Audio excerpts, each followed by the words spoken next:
ప్రతి ఇంట్లో తల్లి పోలీస్గా మారి కుటుంబాన్ని రక్షించాల్సిన అవసరం ఉందని రాష్ట్ర హోంమంత్రి వంగలపూడి అనిత అన్నారు. పశ్చిమ గోదావరి జిల్లా పాలకొల్లులో జరిగిన కార్యక్రమంలో ఆమె పాల్గొన్నారు.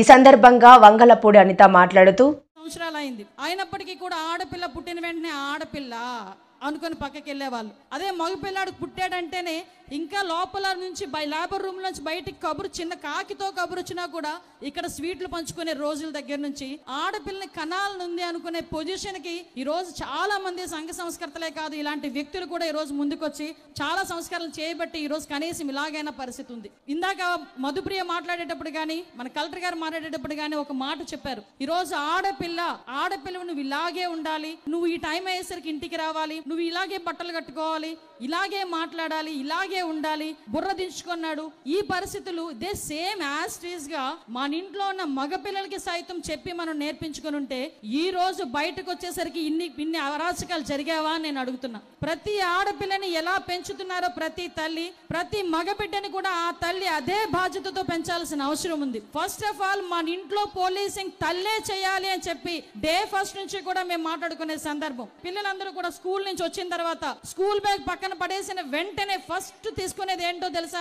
Cell phone. అమ్మ దగ్గర నుంచి ఫోన్ ఎక్కడుంది, నాన్న ఫోన్ ఎక్కడుంది, అన్నయ్య ఫోన్ ఎక్కడుంది అని కూర్చొని ఆ రీల్స్ చూస్తారు. ఏదేదో అందులో నాన్న చెత్త చెదారం అంతా అందులోనే ఏడుస్తుంది. అవన్నీ కూడా చూసి కొంతమంది ఇన్స్పైర్ అవుతారు, కొంతమంది పక్కన పడేస్తారు. వాట్ ఎవర్ ఇట్ మేబీ, ఏమి జరిగినా ప్రతి తల్లి కూడా అందులో ఏమున్నది, ఏమి చూస్తున్నారన్న సంగతి కూడా ఆలోచన చేసుకోవాల్సిన అవసరం ఉంది. ఆడపిల్లని చాలా చులకనగా చేసే ప్రతి సమాజానికి కూడా ఆ గర్భం నుంచి పుట్టిన ఒక ఆడదాని నుంచి పుట్టిన శిశువుగానే మనం కూడా భావించుకోవాలి. ఈ రోజు నువ్వు చులకనగా చూస్తున్నదో, నీచంగా చూస్తున్నదో, అంటే అశ్లీలంగా చూస్తున్నదో, నీ తల్లి లాంటి ఒక ఆడదాన్ని చూస్తున్నాను అన్న ఆలోచన వచ్చిన ప్రతిసారి కూడా ఈ అరాచకాలు తగ్గుముఖం పట్టాలి, పడుతూనే ఉంటాయి. భ్రూణ హత్యలు ఇంకా కడుపులో ఉండగానే ఆడపిల్లని చిదిమేస్తున్నారని చెప్పి చాలా బాధపడ్డాం. కానీ ఈ రోజు ఆడపిల్ల పుట్టిన తర్వాత నెలల రోజుల పసికందుని కూడా, ఆ పసికందును కూడా ఆడదాన్ని చూసి వాళ్ళ మీద కూడా అత్యాచారాలు చేసే మృగాలు ఈ రోజు మన మధ్యలోనే ఉన్నారంటే ఒక్కసారి మన పొజిషన్ ఏ పొజిషన్ లో ఉందో ఒకసారి మనం ఆలోచన చేసుకోవాలి. ఎందుకంటే ఈ రోజు నేను హోమ్ మినిస్టర్ గా నేను చూస్తున్నా, కొన్ని సందర్భాలు చూస్తుంటే భయం వేస్తుంది. పుట్టిన తర్వాత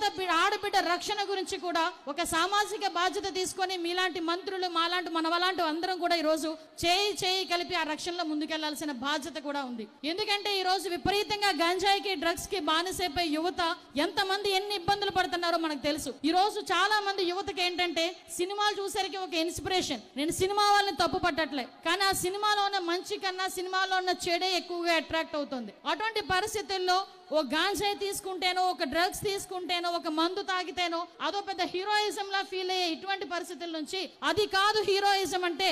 ఒక ఆడబిడ్డకి అన్యాయం జరిగితే, ఒక ఆడబిడ్డ ఆపదలో ఉంటే రక్షించే పొజిషన్ లో వచ్చినప్పుడే వాడు హీరో అవుతాడన్న భావన మన అందరిలోని కలిగే పరిస్థితి రావాలని నేను మనస్ఫూర్తిగా కోరుకుంటున్నా. మన పిల్లలు ఏదో రకంగా ఇంట్లో రూముల్లో కూర్చొని చదువుకుంటున్నారేమో అనుకుంటాం, గడ్డలు పెట్టుకొని రోజంతా రాత్రంతా చదువుకుంటున్నారేమో అనుకుంటాం. వాళ్ళు కావాలని ఏది కూడా వాళ్ళు అలవాటు చేసుకోరు.